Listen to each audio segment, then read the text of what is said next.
Ora, bom dia a todos. É bom vir aqui a uma sala que nos é tão familiar e estar cheia de alunos interessados, de professores que tentam ainda interessar-vos mais. E é bom estar numa semana como esta e ver esta plateia. Estamos então na Semana Conselhia da Leitura da Ciência e das Artes e temos o gosto de ter connosco alguém que nos fará certamente viajar por estas três áreas. O professor Nuno Maulide nasceu em Lisboa, em 1979, e é professor catedrático, premiado e diretor do Instituto de Química Orgânica da Universidade de Viena. Estudou no Instituto Superior Técnico e terminou o mestrado em Química Molecular na École Polytechnique de Paris. Fez doutoramento na Universidade Católica em Louvain. Em 2007, obteve o seu pós-doutoramento sob a supervisão do professor Istvan Markov e mudou-se para a Universidade de Stanford para integrar o grupo do professor Barry Trost. Em 2009, foi nomeado líder do grupo do Instituto Max Planck. Em 2012, recebeu a bolsa de iniciação do European Research Council. Em 2013, apenas com 33 anos, tornou-se professor na Universidade de Viena, assumindo a cátedra da síntese orgânica e tornou-se professor convidado no Instituto de Tecnologia Química e Biológica da Universidade Nova de Lisboa, em Oeiras. Em 2018 foi nomeado Cientista do Ano pela Universidade de Viena. Atualmente é membro da Academia Austríaca das Ciências, do Conselho do Austrian Science Fund e professor fundador da Divisão de Química Orgânica da Sociedade Austríaca de Produtos Químicos. Na Academia das Ciências Austríaca é o mais novo membro permanente e único estrangeiro fora de países germanófonos. Peço desculpa. Como vimos, é aqui um périplo de atividades e de ações, mas Nuno Maulide também uma paixão pelo piano e gosta de tocar piano. Concluiu o curso geral de piano no Instituto Gregoriano de Lisboa e frequentou o curso superior de piano na Escola Superior de Música de Lisboa. Como pianista, deu concertos em várias ocasiões e participou em concursos internacionais. Como vos disse no início, iremos falar das três grandes áreas da Semana Conselhia. Assim, falta-nos a leitura. Uma das suas outras paixões é também a escrita, conhecida de todos nós, que sendo autor de livros como se transforma o ar em pão, em 2021, e Como desvendar o quebra-cabeças da origem da vida, de 2022. Assim sendo, pedimos ao professor Nuno Maulide que nos falasse um pouco de si, sobre o seu percurso e sobre as suas paixões. Sr. Professor. Muito obrigado a todos por estarem aqui, muito obrigado por esta apresentação tão elogiosa e tão lisonjeira. Eu sou apenas um cientista que tem muitos interesses, às vezes até acho que tenho demasiados interesses na vida e que gosto de viver a vida com paixão, porque acho que realmente se não se está apaixonado por aquilo que se está a fazer ou por aquilo que se tem como tarefa, a vida não tem metade da piada. O meu percurso é o percurso mais ou menos típico que se fazia nos meus tempos de estudante, porque eu conhecia muitas pessoas que, para além da escola, também tinham atividades extracurriculares.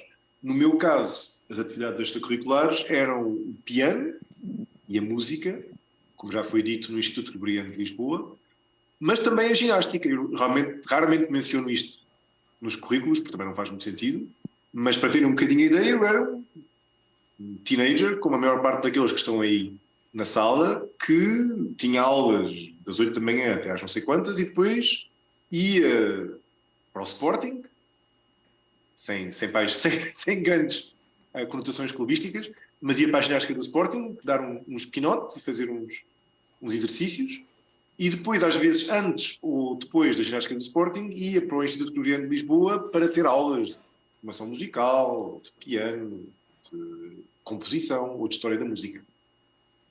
E foi um bocadinho ao longo dos anos do ensino secundário que eu fui aprofundando o meu gosto por estas atividades.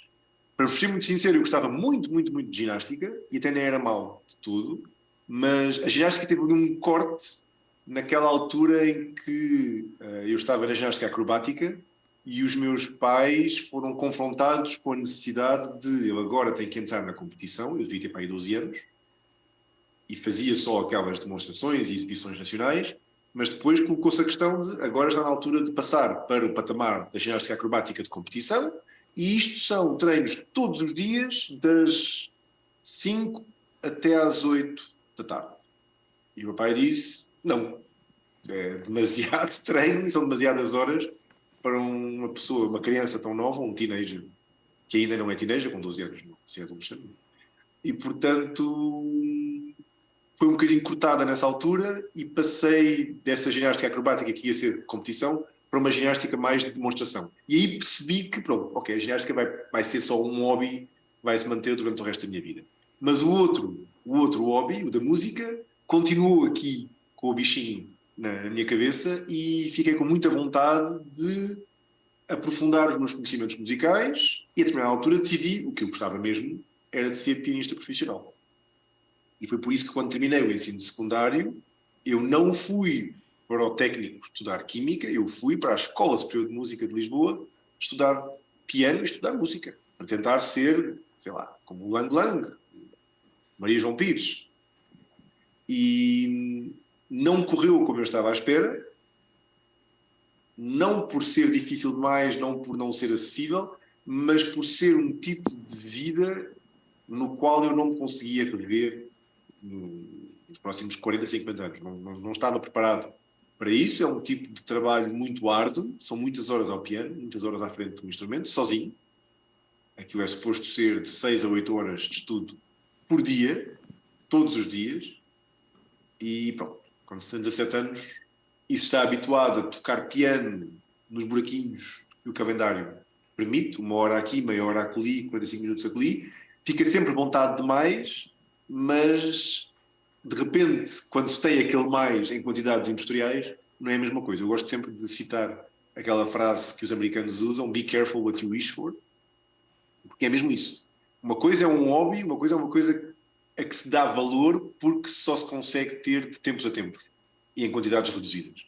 Quando essa coisa se torna uma obrigatoriedade e praticamente uma perspectiva de carreira e de profissão e de ganha-pão, perde um bocado desse aspecto especial e de entretenimento e de lazer. E, portanto, eu durante esse primeiro ano na Escola Superior de Música, fiz só o primeiro ano, terminei as disciplinas todas, mas fiz só o primeiro ano, percebi que não ia ganhar nem metade da satisfação que retiro do piano e da música quando os faço como hobby. É um bocadinho, eu gosto muito, quando falo com crianças mais pequenas, gosto muito de comparar com as batatas fritas. Tenho um sobrinho de 3 anos que adora batatas fritas, aquelas em palitos, não é? Não. Sempre que vamos a algum lado, ele diz que gostava de ter batatas fritas.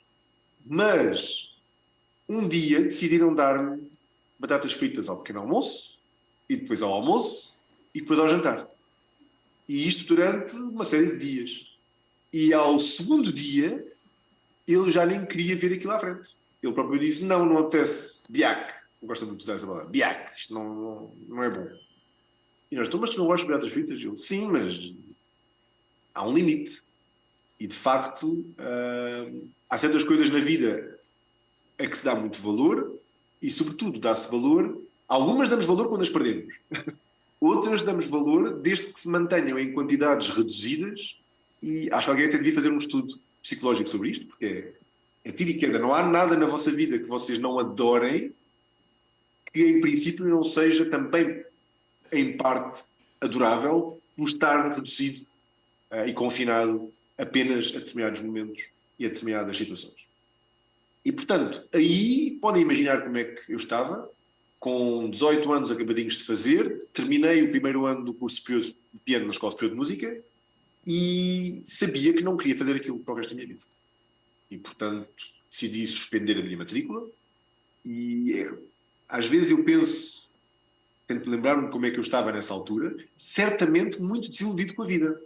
Porque se a pessoa se prepara toda a sua vida adulta, até chegar à idade adulta, achando que o que quer mesmo é fazer uma coisa e depois tem a oportunidade de testar essa coisa e descobre que aquilo afinal não era nada o que se estava à espera, eu só consigo, nem consigo imaginar bem como é que eu me mantive mais ou menos sereno e tranquilo e decidi, pronto, não há de ser isto, não há de ser isto, há de ser outra coisa qualquer, hei de fazer um curso qualquer na universidade e hei de arranjar um emprego qualquer e, pronto, e viver a minha vida como as pessoas todas vivem a vida. Também não há razão para achar que vou ser miserável para o resto da minha vida. Ainda bem que não entrei em depressão, não entrei em exageros, porque acabei por ir para Química e tive a sorte de, no curso de Química, no segundo semestre, encontrar a Química Orgânica. Pronto, e a Andrea que está aqui não me deixa mentir, porque eu digo isto em todos os eventos que faço. A primeira aula que eu tive de Química Orgânica, aquele senhor entrou no auditório e desenhou no quadro aquelas estruturas, aqueles hexágonos e não sei o quê, eu vou-vos dizer com toda a sinceridade, eu apaixonei. Eu percebi, olha, está aqui uma coisa que é mesmo gira, tem uma dimensão estética, porque são desenhos, são grafismos. Estava aqui à procura, a ver se tem algum aqui na minha secretária. Este tipo de coisas. E isto tem tanto de científico como tem de estético. Que é uma estrutura, é um desenho, é um grafismo, tem uma certa beleza, ou não, e para mim tem uma certa arte. E pronto, a partir daí comecei lentamente a descobrir mais e mais sobre a química orgânica e a perceber que realmente é uma área da química que me apaixona profundamente. E pronto, e fiz o percurso que geralmente se faz para quem quer ser professor universitário. Vou ser muito sincero, o meu objetivo era ser professor, porque eu também tinha percebido durante todo o ensino secundário que, fosse qual fosse o meu destino final profissional, eu iria forçosamente acabar numa posição em que tivesse a possibilidade de ensinar alguma coisa, fosse o que fosse. Eu gostava muito de ensinar aulas, de dar aulas de ginástica, sempre que os meus professores não podiam, pediam-me a mim para os substituir nas aulas de ginástica no Sporting. Eu gostava muito de dar aulas de piano, e dei imensas aulas de piano, tive quase 100 alunos de piano nos poucos anos que vivi em Portugal. Até quando estava a tirar a carta de condução, imaginem só, eu tinha o sonho de ser instrutor de condução. Porque eu achava aquilo tão fascinante, a maneira como se explica a alguém que não faz a mínima ideia o que é que tem que fazer dentro de um carro, para que é que servem as coisas, o que é que se tem que fazer, dar-lhes confiança, guiá-los um bocadinho naquela iniciação à estrada quando se está ali cheio de medo, ensinar como é que se estaciona, as rotundas, os sinais de trânsito. Eu até instrutor de condução me parecia algo apaixonante como destino. E portanto o que eu queria era, fosse o que fosse, ser professor universitário. Acabei por perceber que o caminho para professor universitário é um caminho que passa pela investigação, muito mais do que pelo ensino. Aliás, é selecionado não por ser um bom docente ou por ser um bom pedagogo, é selecionado como professor ou não, dependendo daquilo que são os accomplishments, os sucessos que se têm em termos de trabalho de investigação científica. E, portanto, foi por isso que eu fiz um doutoramento, fiz primeiro um mestrado, fiz um doutoramento, fiz um pós-doutoramento e comecei a minha carreira como líder num grupo de investigação no Max Planck, construir a minha própria equipa de investigação em 2009. E aí sim tive a possibilidade de fazer tudo. Fazer investigação, mas também de guiar pessoas novas, recrutar jovens acabadinhos de sair de um curso e explicar-lhes como é que se trabalha a investigação no laboratório, explicar-lhes como é que se orienta um projeto de investigação, ensinar-lhes como é que estruturam o trabalho, ensinar-lhes como é que escrevem artigos, ensiná-los como é que se faz uma apresentação do nosso trabalho de maneira apaixonante e essa dimensão de mentor também reflete um bocadinho a minha vontade de ensinar. O que também começou nessa altura foi um desejo de voltar à música. Eu passei estes anos todos, nestas estações todas em que a apresentação mencionou, sem tocar piano. Eu não tinha piano em casa, assim que saí de Portugal. Tinha piano em Lisboa, mas assim que saí de Portugal não tinha piano nem na Suíça, nem na Bélgica, nem nos Estados Unidos, nem na Alemanha. E na Alemanha, como tinha finalmente um salário e um emprego mais ou menos digno disso, como grupo líder ganha-se relativamente bem, decidi alugar um piano para ter um piano lá em casa e recomecei a tocar. Comecei a tocar e recuperei a minha paixão pelo piano e depois comecei a pensar o que é que eu podia fazer que misturasse este amor pelo piano e que o levasse um bocadinho mais longe. Comecei a participar em concursos para amadores de piano.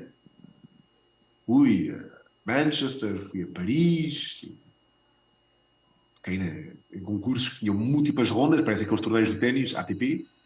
Tinham os quartos de final, as meias finais, uma final, e a final era um concerto em frente a uma plateia de 2.000 pessoas, já imaginaram o que era.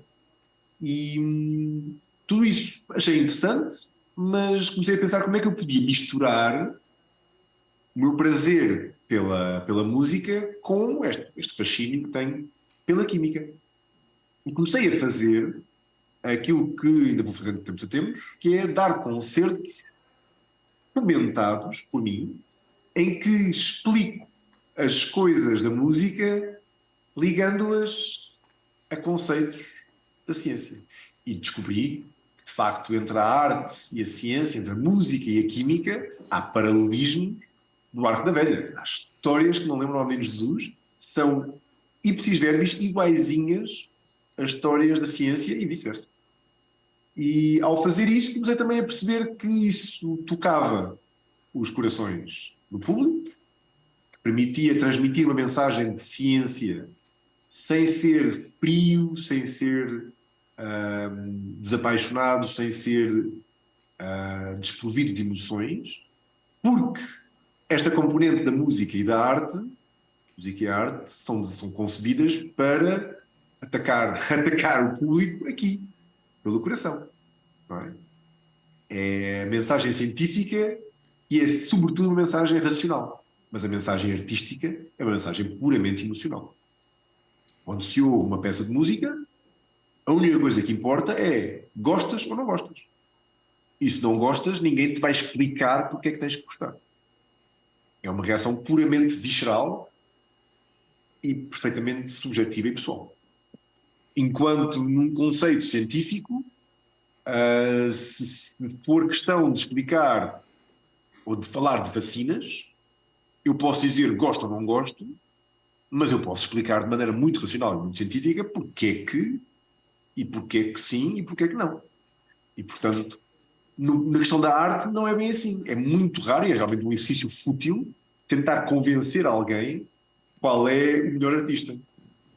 Ou tentar convencer alguém, eu vejo isso muito bem lá em casa com a minha mulher, tentar convencer alguém de que a música de Bach é a música mais bonita deste mundo. Não, isto é a minha opinião, a opinião de outra pessoa será diferente, e aí sim é uma área em que cada um tem direito a ter a sua opinião subjetiva. Enquanto na ciência pode haver opiniões, que são opiniões subjetivas e emocionais, mas há uma dimensão racional muito clara de factos que permitem explicar as coisas. Eu acho que é o encontro desses dois mundos, dessas duas mensagens, que para mim é muito fascinante e que me estimulou a entrar ainda mais em detalhe, já no Max Planck, mas sobretudo quando cheguei aqui a Viena, que é a cidade da música, não é? Entrar mais em detalhe nesta ideia da comunicação com o público em geral, de explicar às pessoas que a química não é nenhum bicho-papão. E quando comecei a fazê-lo, percebi que, para toda a gente, a química é muito difícil, é muito abstrata, nunca percebi nada, é sempre muito complicado e de qualquer maneira é só para poluir e para estragar o nosso meio ambiente. E, portanto, as pessoas metiam na cabeça estas ideias de que não queriam compostos químicos na sua água, não queriam compostos químicos nas roupas, que vão ao supermercado à procura de coisas biológicas que não tenham compostos químicos. E tenho passado nos últimos anos a tentar desmistificar esta ideia, porque, verdade, como vocês saberão, estão todos a par daquilo que se tem escrito e que se tem dito e que tenho feito nos meus livros, tudo isto são químicos. Não é possível ter uma roupa sem compostos químicos porque a roupa é feita de compostos químicos. Não é possível ter uma água sem compostos químicos porque a água, ela própria, H2O, é um composto. E, portanto, essa mensagem percebi que tinha algum interesse para o público em geral e para mim, como químico, faz todo o sentido comunicar isso. E isso levou um bocadinho por surpresa, sem eu estar à espera, a esse título, essa nomeação cientista do ano, que não foi da Universidade de Viena, mas foi sim do Clube de Jornalistas de Ciência da Áustria. Há aqui acredito que haja diferentes clubes, dependendo da área, mas os jornalistas de ciência, todos os jornalistas especializados em ciência, criaram um clube e dão todos os anos um prémio ao cientista do ano. E escolheram como cientista do ano. Eu escrevo no primeiro livro, no Como se Transformar em Pão, um bocadinho no prólogo, a história disso, não é? Foi 7 dias, 8 dias, depois da minha mãe ter sido enterrada, depois de ter falecido, que estava eu no regresso do avião de Lisboa para Viena, quando toca o telemóvel com um número que eu não conhecia para me dizer, olha, ganho o prémio de cientista do ano, e eu, depois, o que é que vai acontecer agora? E nem eu fazia ideia do que ia acontecer agora. O que aconteceu foi uma conferência de imprensa que resultou em número de entrevistas para a rádio, para a televisão, e uma entrevista especial em direto no programa da noite das notícias aqui da Áustria, que vai para o ar entre as 11 e a meia-noite, em que, de surpresa, estava eu no táxi a caminho da gravação, me disseram, vamos ter aqui um piano e se quiser tocar alguma coisa, é bem-vindo. E eu a pensar, o que é que eu posso tocar num programa de televisão?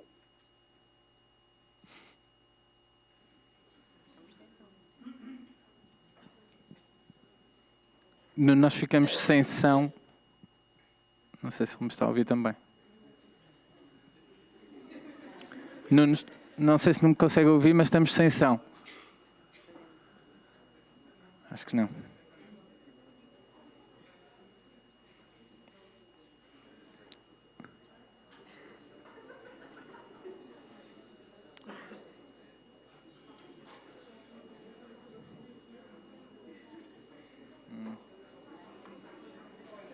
Uma altura em que eu não Recording in podia progress.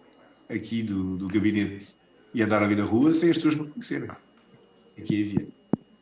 E foi bastante interessante porque... Não sei se me está a ouvir. Nós perdemos a ligação por uns segundos e a reação química na plateia foi a normal, que é começar tudo a rir-se. Não pode nos explicar melhor isso do que propriamente eu, mas pedimos desculpa porque perdemos os últimos 15 segundos de ligação. Eu acho que estava a falar possivelmente... Eu reparei que realmente desapareceram aqui algumas janelinhas do Zoom. Eu estava simplesmente a contar como é que foi esse programa de televisão ao vivo, em que tive que ser um bocadinho, com os 10 minutos de preparação no caminho de táxi para lá, antes da maquilhagem e não sei o quê, perceber o que é que eu podia tocar, o que é que eu podia explicar, retirei um pedacinho destes concertos comentados que eu costumo dar, fiz essa performance e tornou-se viral. Foi a primeira vez, e pelos vistos a única, na história desse programa de televisão, em que eles não acabaram o programa à meia-noite em ponto, pelo que eu percebi, que também não vejo muita televisão, seja em Portugal, seja aqui, mas pelo que eu percebi, é um programa de televisão em que todos os dias, à meia-noite 000, eles terminam, esteja o Presidente da República ou o Primeiro-Ministro a falar, eles, os próprios locutores, têm a informação de interromper e dizer acabou o nosso tempo, uma boa noite e até à próxima. E como eu estava a tocar piano, não podiam fazer isso. Portanto, deixaram-me tocar até eu terminar a peça e com isso o programa acabou à meia-noite e 3, ou à meia-noite e 4, que, pelos vistos, para aqui para as lógicas da Áustria, foi assim algo de revolucionário. E isso tornou o programa viral, teve não sei quantas, acho que foram 700 ou 800 mil visualizações no Facebook, e gerou uma série de solicitações de pessoas, incluindo uma editora que me disse: nós queríamos muito escrever consigo um livro sobre química. E eu escrevi esse livro em alemão, com uma colega, que é jornalista de ciência, publicámos o livro em alemão, e alguns meses depois a editora Planeta contactou-me a dizer: nós sabemos que você é cientista do ano, gostávamos muito de que publicasse um livro connosco sobre química disso. O livro já o escrevi, é aquela mensagem que eu tenho, já escrito em alemão, podíamos era traduzi-lo para português. Traduzimos para português e, ironia das ironias, a versão em alemão, eu acho que nem passou da primeira edição. A versão em português, o mesmo livro, Ipsis Verbis, só uma língua diferente, é o famoso, hoje em dia é famoso, não é? Como se transforma ar em pão, que já vai na sexta, um dia chega à sétima. A Andrea está ali já a mostrar que já está a caminho da 7ª edição e tornou-se realmente um best-seller e é um livro para qualquer pessoa ler sobre a química. E com isso houve grande entrevista com o Vítor Gonçalves, que também se tornou viral. Esse então foi o programa mais visto no RTP Play. O próprio Vítor Gonçalves escreveu um e-mail para dizer é o programa mais descarregado e mais visto online no RTP Play, superando mesmo The Voice e aquelas coisas todas que geralmente têm muito mais mediatismo do que uma entrevista com um cientista. E pronto, e com isso começámos, eu e a Andreia, a receber tantas solicitações. O meu e-mail explodiu. As pessoas a escreverem mensagens de todos os lados, a dizerem algumas lisonjeiras que gostaram imenso de ver a entrevista, que achavam a minha mensagem muito boa, outras a perguntarem coisas fascinantes como será possível usar o fenómeno de transporte de água nas plantas. Vocês já pensaram nisto? As sequoias gigantes nos Estados Unidos têm centenas de metros de altura, alguma forma arranjam de transportar a água cá debaixo das raízes até lá acima, às folhas. E este senhor escrevia: porquê é que não copiamos esse método para transportar água dentro de edifícios e arranha-céu? Ideias completamente mirabolantes. E eu com isso tudo percebi: olha, as pessoas em Portugal têm uma imensa curiosidade por ciência. Não é isto? Coincidiu com o Eurobarómetro que colocou Portugal no primeiro lugar em termos da confiança dos cidadãos e das populações em ciência, e mostrou que, de facto, o público português, em geral, tenham estudado ciência, não tenham estudado ciência, tenham feito um curso superior, não tenham feito um curso superior, tenham educação formal, não tenham educação formal, têm todas imensa curiosidade. Eu lembro-me na segunda grande entrevista com o Vítor Gonçalves dizer: se calhar ser cientista não é necessariamente uma função daquilo que se estudou, ou dos cursos que se tirou, ou das aulas que se teve, é muito mais uma função de tem-se ou não se tem curiosidade pelo mundo que nos rodeia.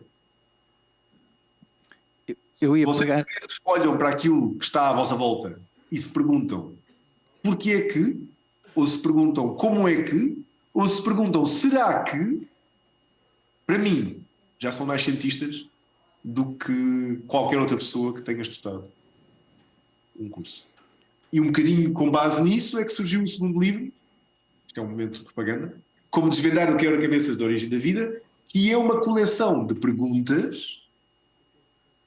Metade delas vêm das pessoas na editora Planeta, até porque eu disse mesmo, não quero ser eu a decidir as perguntas, porque senão é um bocadinho um exercício fútil. Eu quero é que as pessoas da editora Planeta façam lá um crowdsourcing e se perguntem o que é que eu gostava de saber sobre química que nunca tive curiosidade ou que nunca tive possibilidade de descobrir. Metade dessas perguntas são da Planeta, outra metade das perguntas são em momentos como o de hoje, em que nós vamos virtualmente às escolas e interagimos com os alunos, que para mim são os cientistas mais curiosos com quem tenho o prazer de conversar. E por isso, dessas perguntas todas surgiu este livro. Muitas mais perguntas tivemos de deixar de fora. Não sei se, entretanto, haverá outro ou não. Ontem dei uma entrevista em que me perguntaram: sabemos que tem um primeiro livro, um segundo livro, mas já estamos todos à espera do terceiro. Qual vai ser o tema? E eu pensava: esperem lá, deixem este livro começar a realmente ganhar atração antes de avançarmos para outras coisas.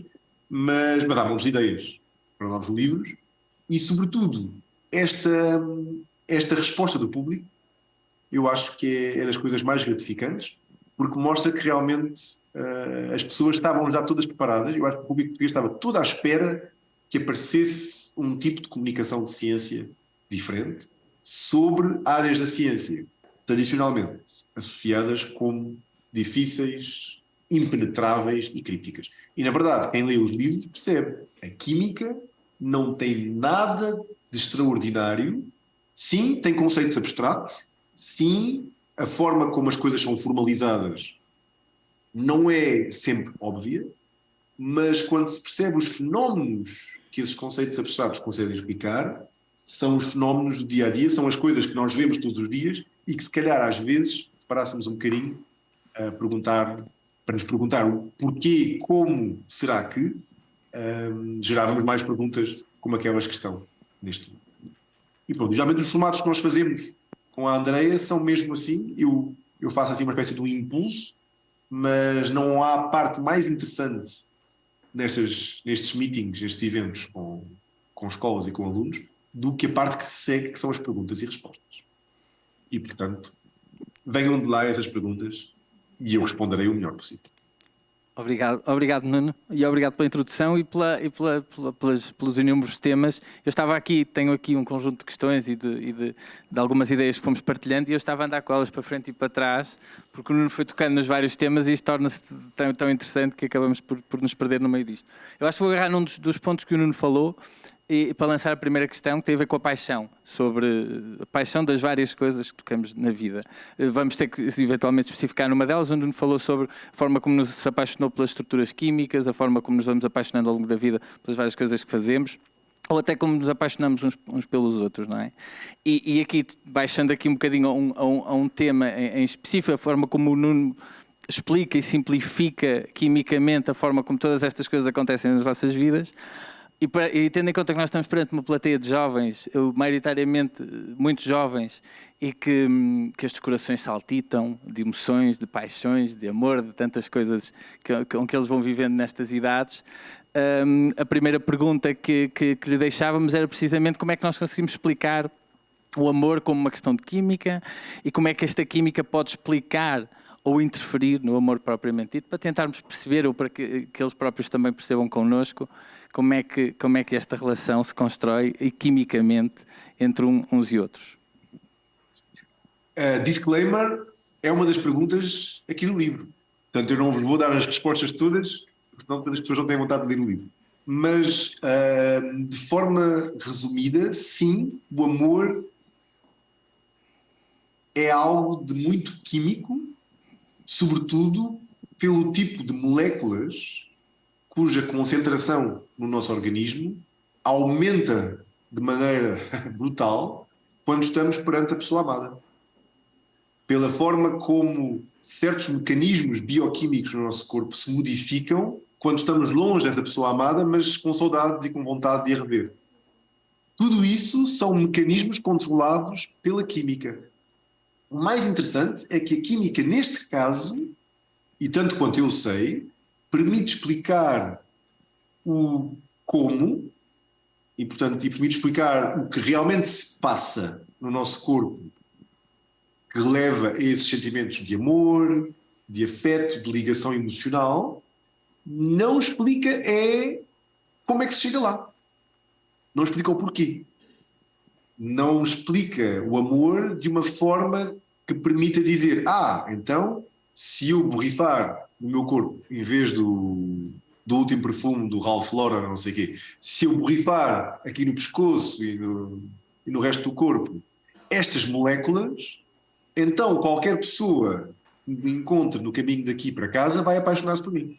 Que era o sonho do famoso livro do Patrick Süskind, o perfume, não é? A química não permite prever isso, até porque não consegue ainda perceber o que é específico de pessoa para pessoa que leva a sentimentos como o amor tão especificamente entre determinadas pessoas. Ela consegue explicar ou racionalizar o a posteriori e o que acontece cá dentro. Não nos permite ainda, se calhar um dia deste permitirá, ter uma tentativa de previsão. Aliás, a química nem consegue prever. Vou dar um exemplo. Estamos a falar de amor, que é uma coisa lá em cima, na escala de coisas que se gostaria de fazer.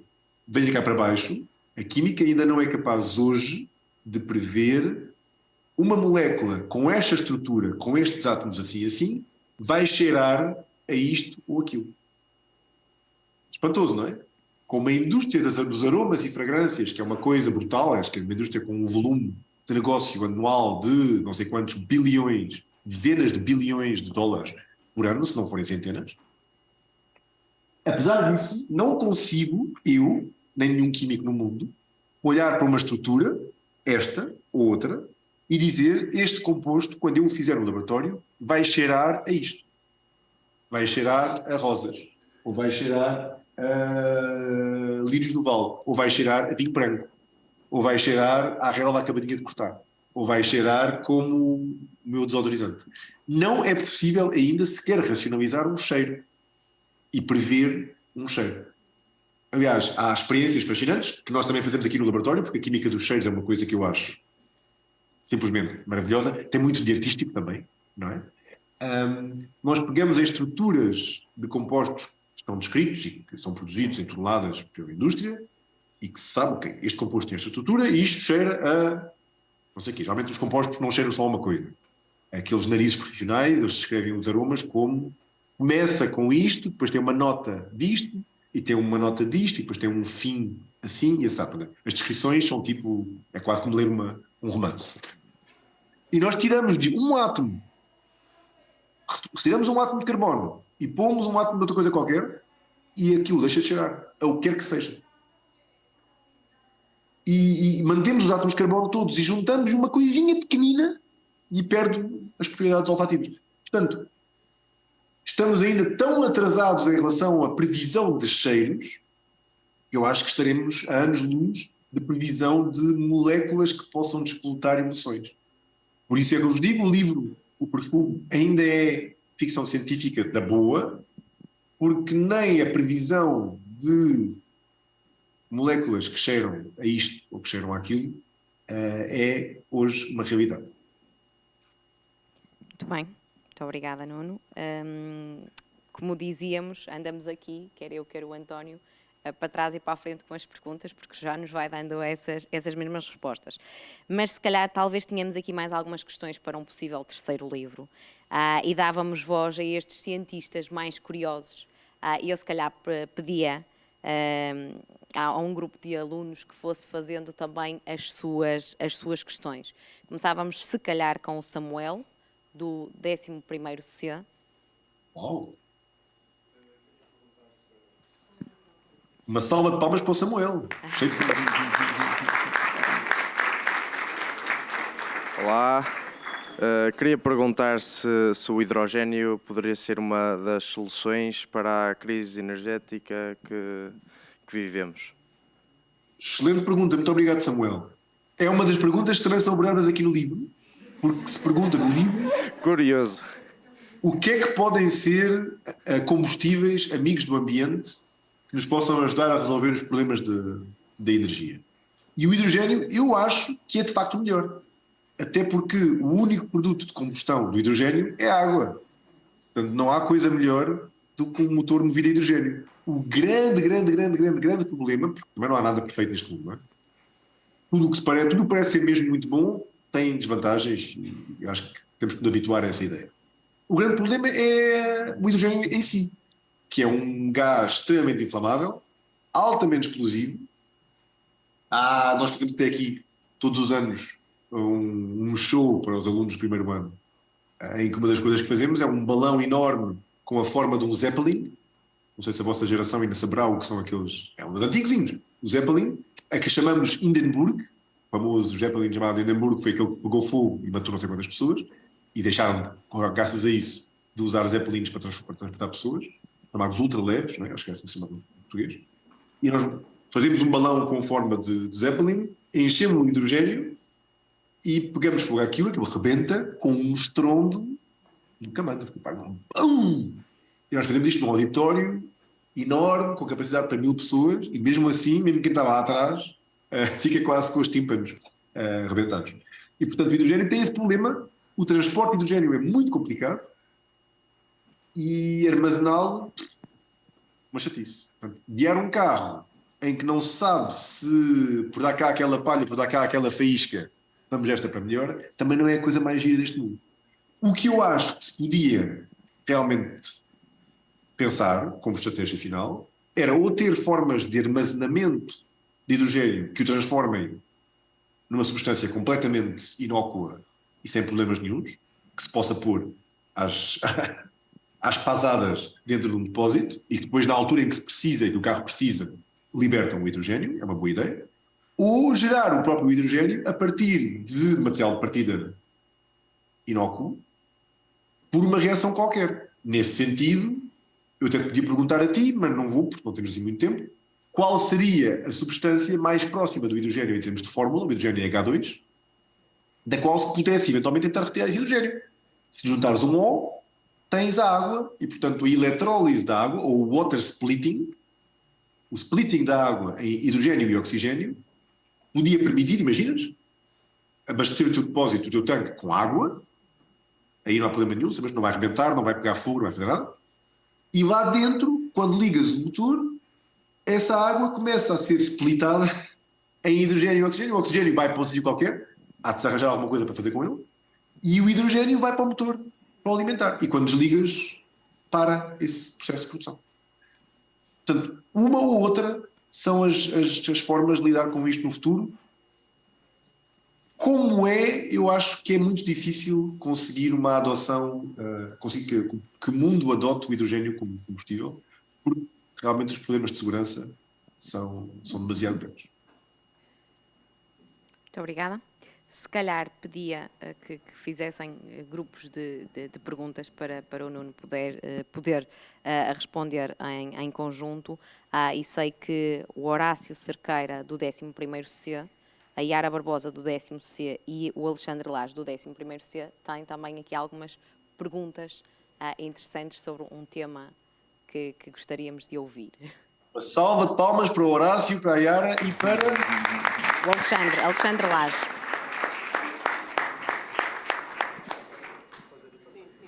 Olá, bom dia. A questão que eu queria colocar era como se terá originado a vida. Eu sei que é um bocado clichê e já deve ter respondido várias vezes. E também é possível estar no livro, não é? Mas é isso. Obrigado. É o título do livro.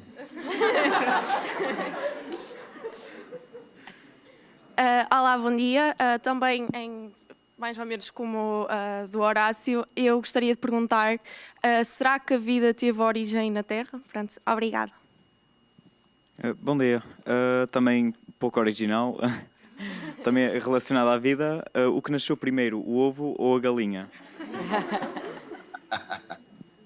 Então, olha, mais uma vez, sem querer desvendar demasiadas coisas, é a última pergunta do livro. O livro tem 27 perguntas, é número 27.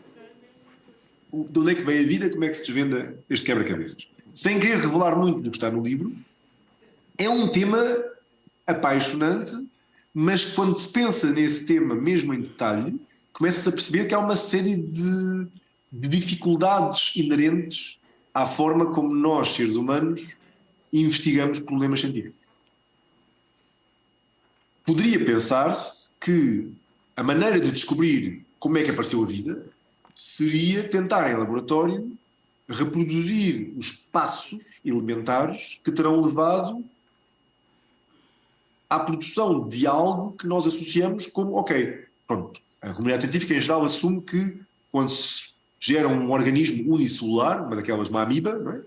Uma espécie só com uma célula, vejam a diferença de complexidade entre nós e uma amiba, quando se gera uma amiba que tem lá uns organelos lá dentro, umas mitocôndrias, uns não sei o quê, ok, nesse ponto estamos todos de acordo, isso é vida e é uma vida complexa.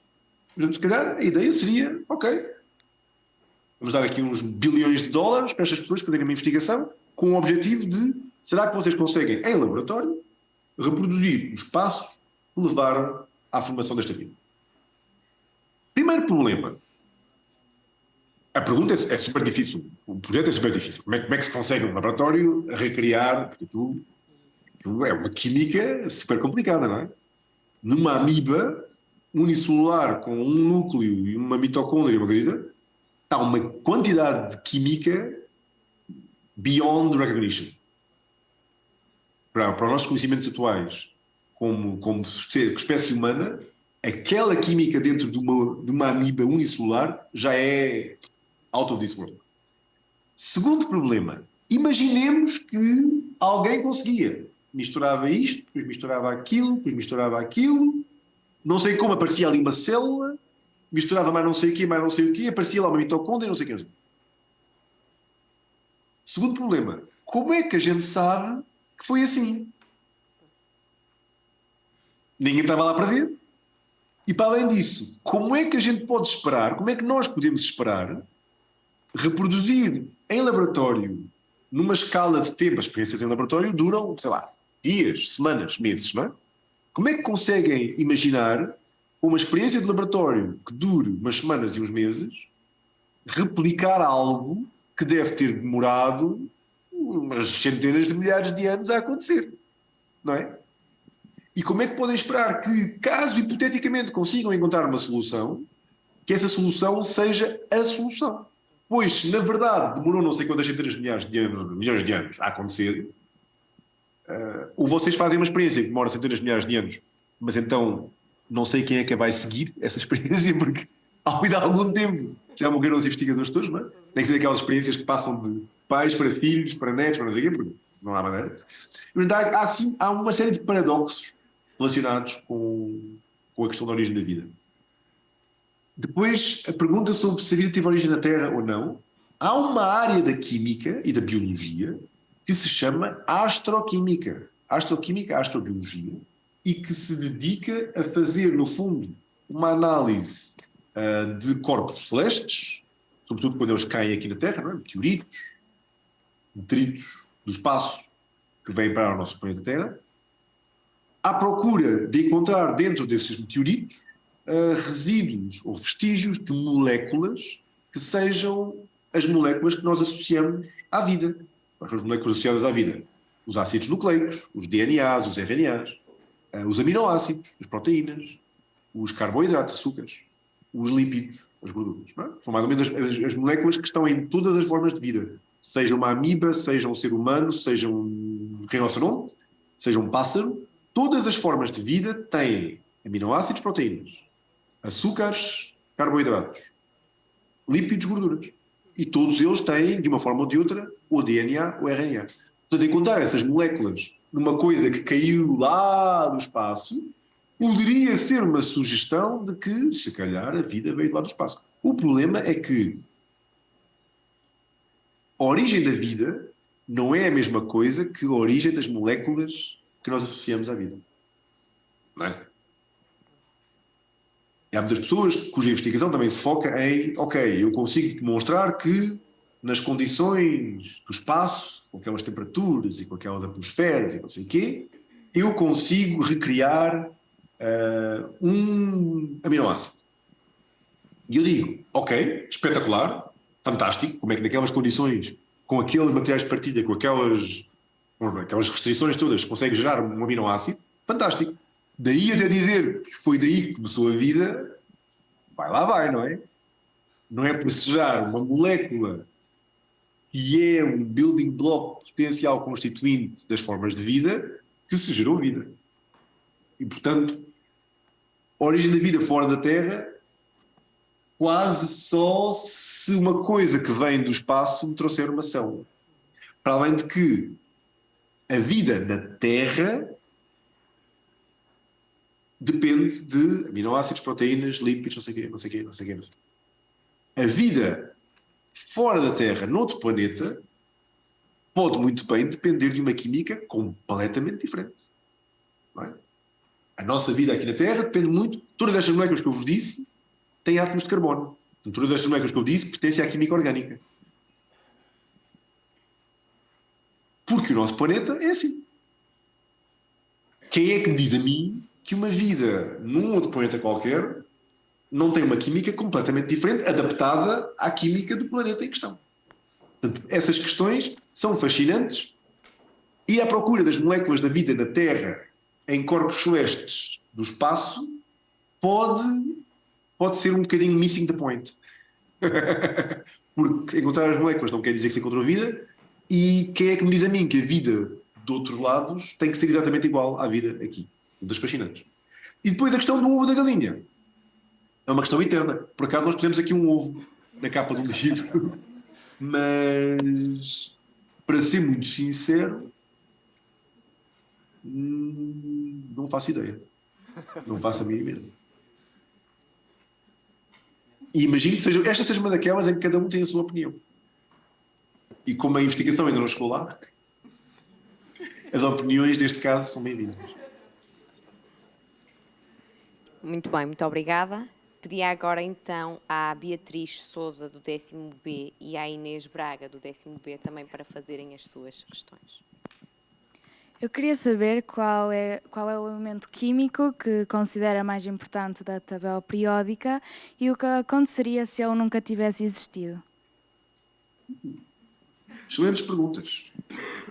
Bom dia, eu gostaria de perguntar se será que os prótons e os eletrões poderão ser divisíveis e, por sua vez, as suas partículas sucessivamente divisíveis? Ou considera que há uma partícula indestrutível e indivisível, como antigamente se acreditava que o átomo seria? Obrigada. Muito obrigado. Uma salva de palmas, faz favor, para a Beatriz e para a Inês.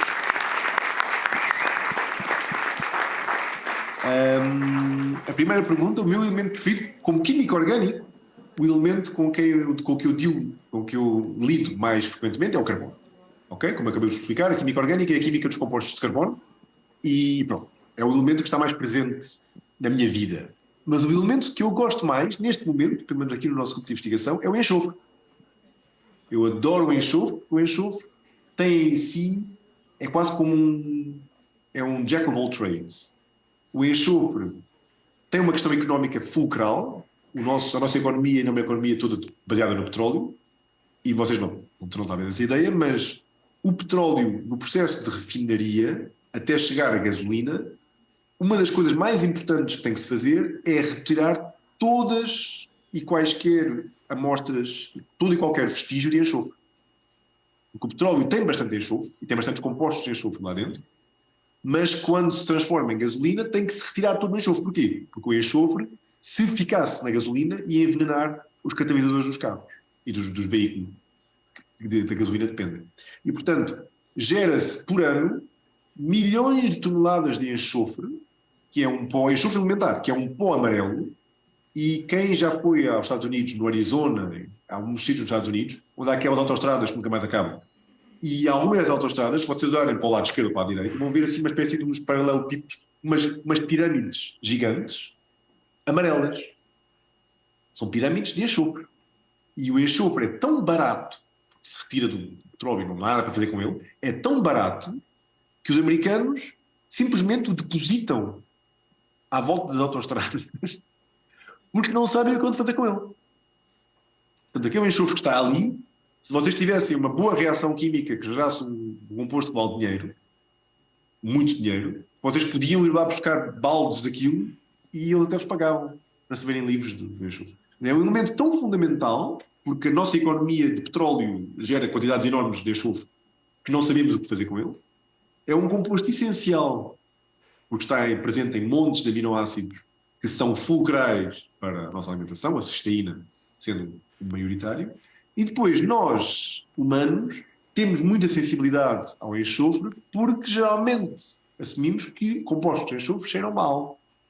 E por isso, aquele aroma de fralda, de Pampers, bem recheado. Quem tem sobrinhos ou primos ou filhos pequeninos, quando se abre aquela fralda cheia do bebê e aquilo cheira que transanda, são compostos de enxofre. Ok? Portanto, o enxofre tem em nós, seres humanos, um papel muito interessante nesta indústria dos aromas e dos perfumes, que eu estava a falar aqui há pouco tempo, porque pronto, o nosso nariz é tão sensível que detecta determinados compostos de enxofre em quantidades ínfimas. Se houver aqui um bocadinho de um composto de enxofre neste gabinete onde eu me encontro, o meu nariz reage imediatamente. Então é um elemento que eu acho fundamental. Se não existisse enxofre, há uma série de funções bioquímicas nos nossos corpos que teriam que ser feitas de maneira diferente. Eu nem sei como.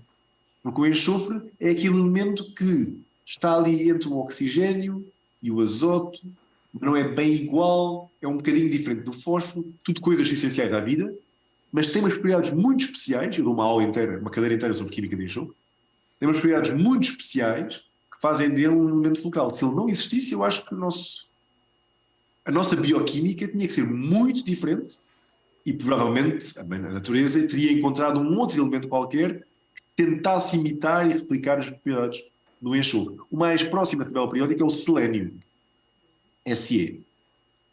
Mas como a Selena Gomes, mas o selênio não é bem igual ao enxofre, é um bocadinho maior, não tem as mesmas propriedades, portanto seria um bocadinho complicado.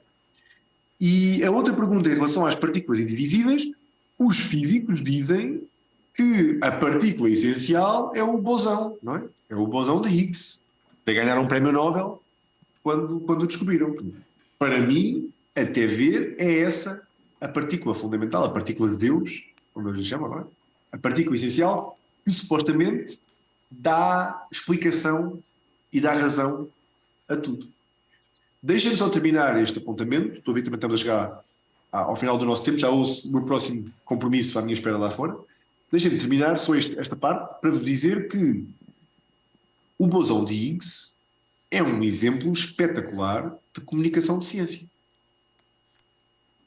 Porque se eu for perguntar a 99 pessoas na rua me explicarem cientificamente e matematicamente, com equações e com conceitos físicos, o que é o bosão de Higgs, ninguém sabe. Mas toda a gente sabe que é muito importante e que é a partícula de Deus. E porquê é que nós, químicos, não somos capazes de explicar da mesma forma, descomplicada e acessível, os nossos conceitos abstratos, para pelo menos permitir ao público perceber qual é a relevância e qual é a importância destas coisas?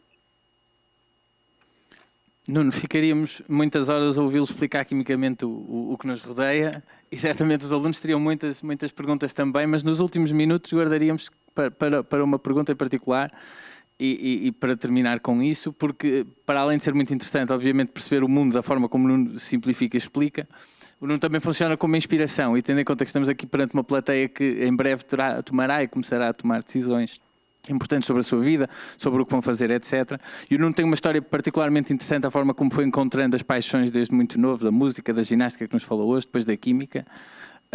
A pergunta que lhe deixávamos, ou pelo menos o desafio que deixávamos para os alunos aqui da escola, era ouvi-lo um bocadinho sobre que conselho é que nos pode deixar para como é que nós podemos encontrar essas paixões ao longo da nossa vida. Há muitas coisas que nos marcam. Eu estou aqui a ver uma série de professores que nos marcaram a mim e a Emília, que somos alumnos desta escola. O Nuno fala muitas vezes sobre a forma como os professores influenciaram também a sua vida e as paixões que têm.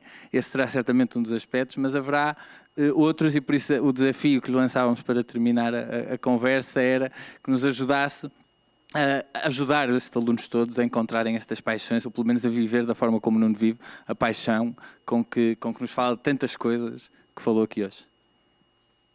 Obrigado, é uma excelente pergunta e ainda bem que mencionou os professores. Eu não podia terminar esta conversa sem um grande obrigado aos professores, aos que foram meus professores e aos professores que são hoje em dia professores. Eu acho que vocês têm um trabalho que é tão importante quão difícil e quão menosprezado pela sociedade muitas vezes e por quem governa os países.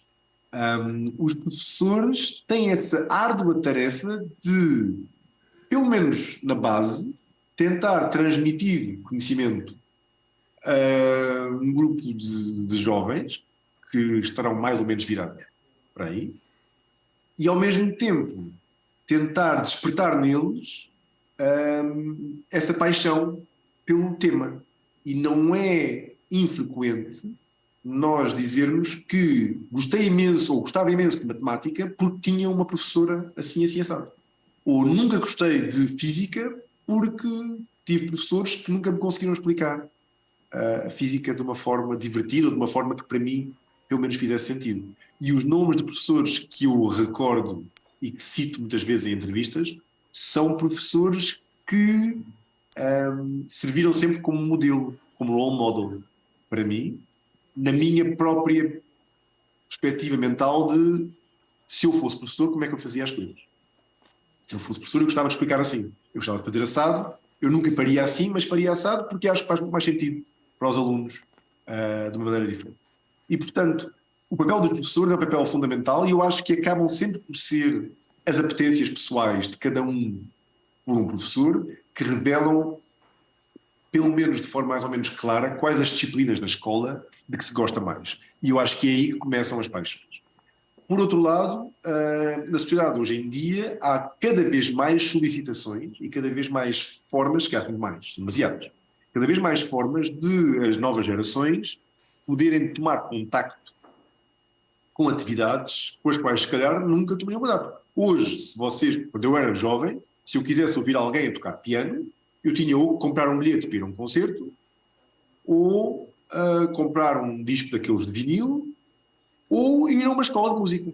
E hoje em dia vocês podem, com as vossas redes sociais, com os vossos Instagrams e não sei o quê, muito facilmente chegar, pelo menos, a um contacto indireto, visual, com atividades, pessoas que falam dessas atividades e até pessoas com muita paixão e com muito entusiasmo por determinadas atividades. Eu acho que não é assim tão difícil. O difícil é filtrar. Porque há tanto, e depois esse tanto está tão orientado para entretenimento e ganhar dinheiro, infelizmente é assim, o mundo que nos rodeia cada vez mais é um mundo baseado no aspecto financeiro, não é? Daquelas pessoas todas não estão a fazer aquilo para simplesmente para vossos benefícios, estão a fazer aquilo também para tentarem ganhar o seu. E isso pode ou não afetar a forma como essas mensagens são transmitidas. No meu tempo, a única maneira de tomar contacto com esse tipo de coisas eram as atividades extracurriculares. E eu, enquanto teenager, participava muito naquelas colónias de férias, naquelas atividades de férias, os ATLs, ocupação de tempos livres, nas férias do verão. Fazia pelo menos sempre um mês a fazer coisas, tipo, participei num curso de fazer fantoche, participei num outro em que fazíamos yoga, fazia imensas vezes yoga. E eu acho que sim, um bocadinho dessa abertura e dessa curiosidade por fazer estas coisas, talvez tenha perdido, porque está tudo tão próximo, não é? Porque é que eu preciso me inscrever num curso de tempos livres para fazer yoga? Eu posso ir à internet e ver vídeos no YouTube sobre como é que se faz yoga. E há tanto disso que a pessoa às vezes se esquece que nada substitui a real experiência ao vivo a fazer as coisas. Só assim é que realmente se ganha a paixão. Com o resto pode-se ver um bocadinho como é que é. Pode ser uma ideia como é que é. Mas entre a ideia que se tem com um vídeo no TikTok e aquilo que realmente é fazer aquela atividade, pode ir um mundo de diferença.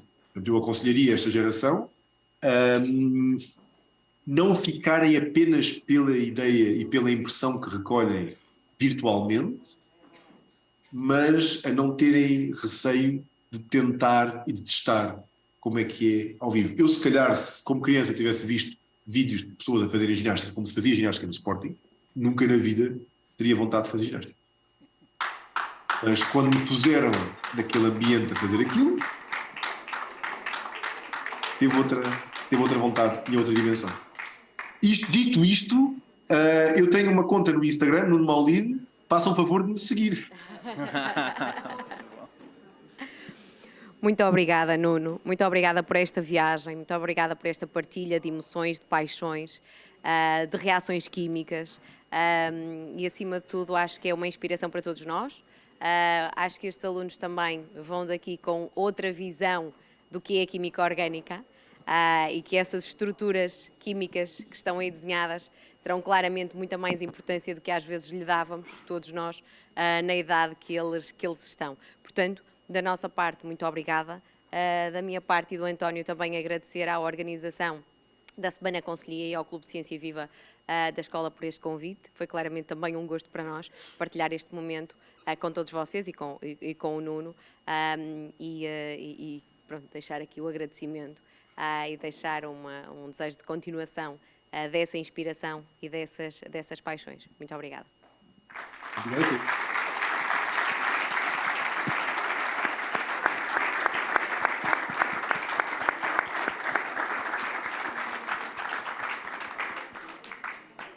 Tchau. Adeus. Até à próxima.